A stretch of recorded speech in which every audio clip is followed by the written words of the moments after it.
Thank you, thank you.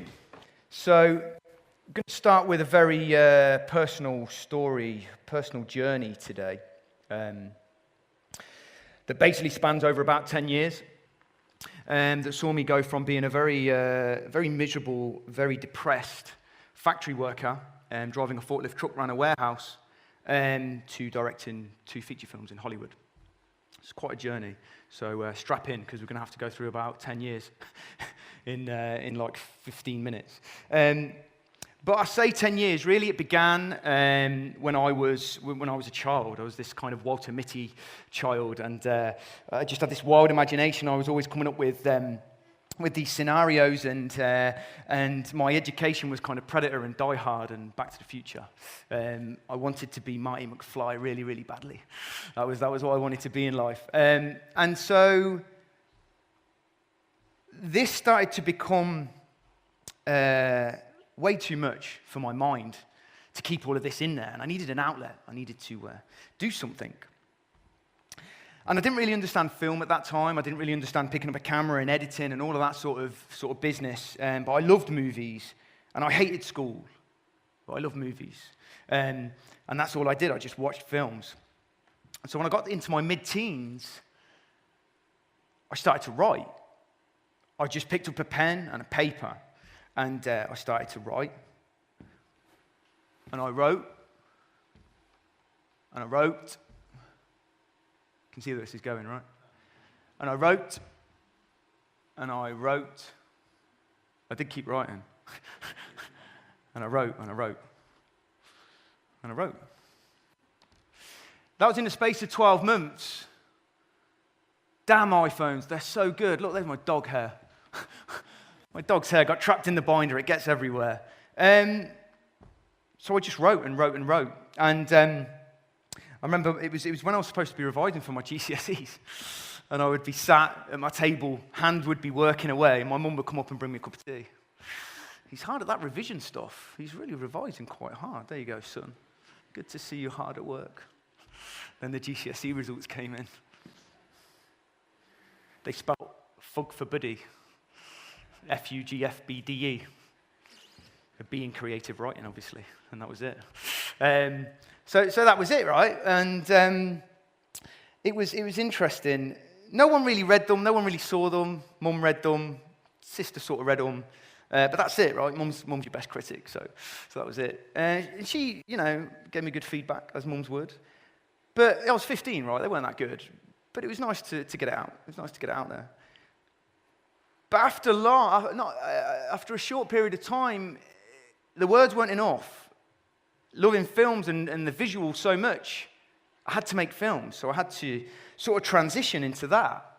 And I picked up a camera and I started making some short films in my spare time while I was working a horrible job in a factory driving a forklift truck.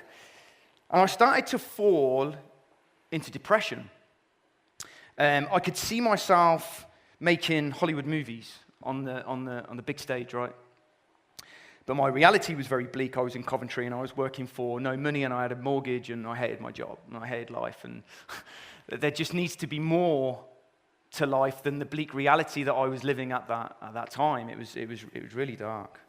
And the short films were okay, but they weren't brilliant. I was sort of in my 20s and kind of shooting these films in my spare time, and they were all right. When I look back on them now, I was sending them out, trying to get an agent. I can kind of see why. I had a lot to learn, but they were okay. So 10 years ago, I went in and out. It's 10 years this year of this really dark depression. It was pretty bleak, and I decided I needed to make a real good go of it. I needed to get out of the factory. I needed to stop living this life, and I came up with 3 prime directives. It's like RoboCop. Can't get away from movies, you see. They weren't uphold the law. They weren't whatever his other 2. I can't remember what RoboCop's prime directives were. The first one was to be self-sustainable and make a living from camera and editing. Get out of the factory. Get on with it. The second one was make a living from writing and directing feature films. Third one was make a living from writing and directing feature films in Hollywood. So I made a real go of it. Long story short, because this is 10 years, and I've got 10 minutes. Pulled off number one, camera and editing. So I was self-sustainable from about 2008. Took me 2 years to get there, and then have been up until recently. And I continued to make short films.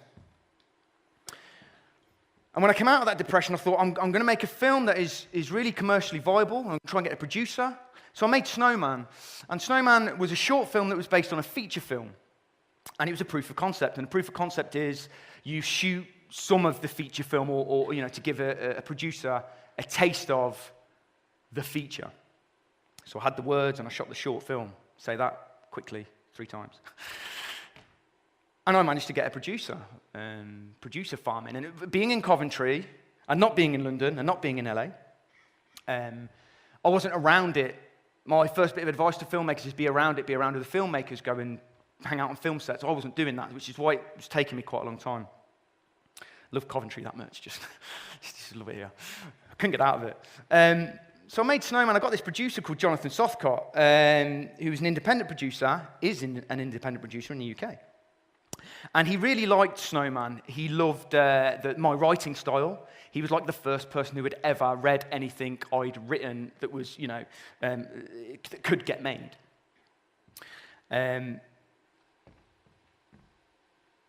that was Snowman. He loved it, but he was looking for a vehicle for an actor who was at a low point in his career. His name was Danny Dyer. And I was always a fan of Danny. Loved Danny. Was never a hater, although there are lots of those, unnecessarily. He's a beautiful man. Really good friend, and one of the funniest people you'll ever meet. He's lovely. And he decided that he liked some of what was in Snowman, but he wanted to make it into, something that could be, for Danny. So we went away, we worked on some ideas, and Vendetta came out at the end of 2013. It was my first feature film. It's always nice to see my name. I was going to just blow that little bit, that bit.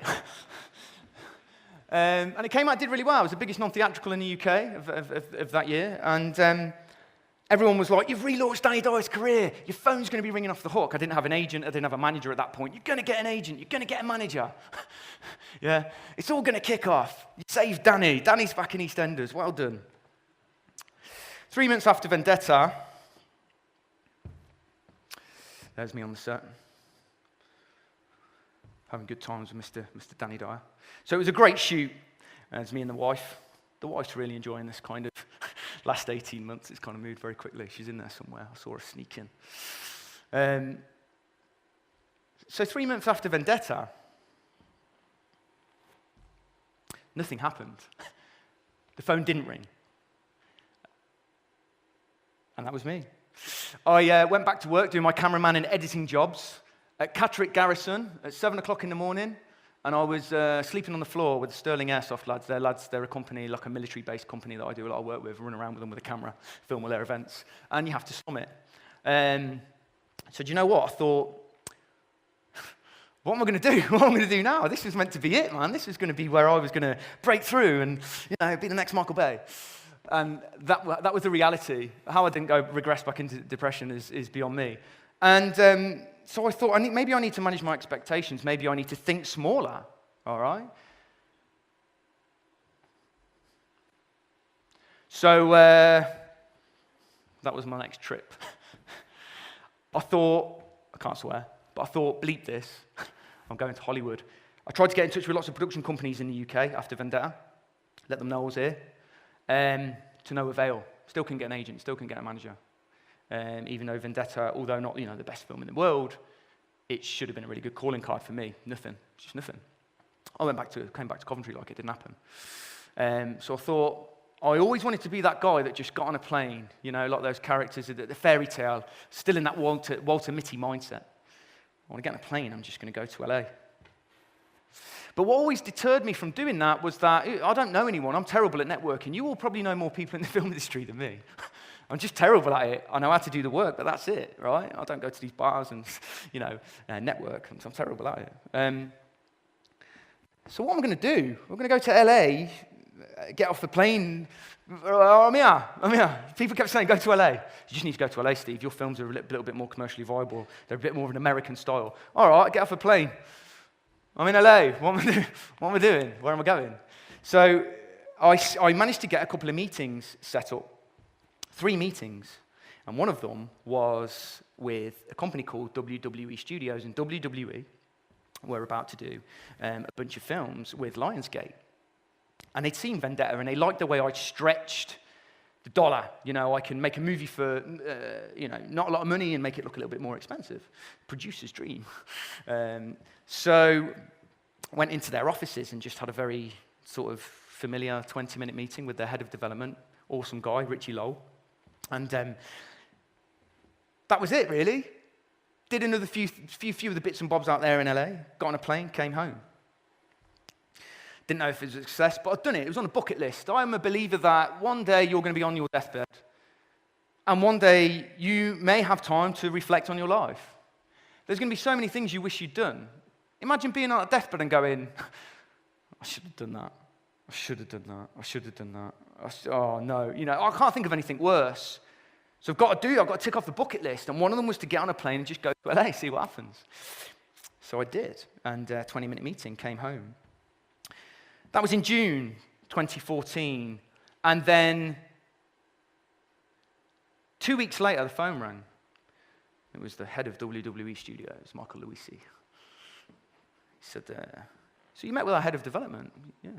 We like Vendetta. We've got this project. Have a look at it, see what you think. All right. You don't want me to write it? No. I love writing, obviously. Okay, I'll direct it. Yeah, we like your visual style. Tell us what you do with it. All right, so I looked at the screenplay. That's me going to LA. Look how big that face is. The only reason I put that picture in there was to see how big my face could actually get. It's quite scary, isn't it? That's me at 37,000 feet pretending not to be scared of flying on that trip to LA. I hate flying. Me and my wife calculated I did 15 long-haul flights in the last 18 months. I still hate flying. So there's me out in LA. 12 Round 3 Lockdown was the screenplay that WWE Studios gave me. And that was in June. In August, I was on a plane on the way back to Vancouver to shoot this movie with Dean Ambrose. Dean Ambrose is kind of one of the bigger names in the WWE at the moment. So WWE Studios, for those of you who don't know, they sort of take their wrestlers and they put them as the lead in a movie and then make the movie around them. It's really cool, action movies. So there we were on set. My wife was flown over to Vancouver. That's not my wife. That's my wife. And hung out on set, and it was, it's brilliant. It was a great experience. The great thing about that is that after lockdown, they asked me to do another one. And so in October, I came back, 2014. And then January 2015, I was back on a plane going out to shoot movie number 2. And that was Interrogation. And so that brings us kind of up to date. And that's where we are, and that's where Stephen Reynolds is at the moment. The thing that I took away from that was that in this industry, it's always about being in the right place at the right time. That's what they always tell you. But you have to put yourself in that place. Like, you really have to put yourself in that place. It's not going to happen sitting at home in the bedroom. You're not going to get lucky. There is an element of luck that they say that's involved. I have never had any luck. I've never been lucky. So all of this has been chasing producers, of the few producers I know, and basically hounding them to watch. I had to hound Jonathan Soscott to watch Snowman, and then eventually get back to me. I've never had a chance meeting with anybody. It's all come from hard work, and for that reason, I am massively, proud of where I've got to. So if there's anything you can take away from that, and if you are in an industry where you do have to be in the right place at the right time, just make sure that you're there. Otherwise, you're going to miss that opportunity. I am Stephen Reynolds, and thank you very much for your time.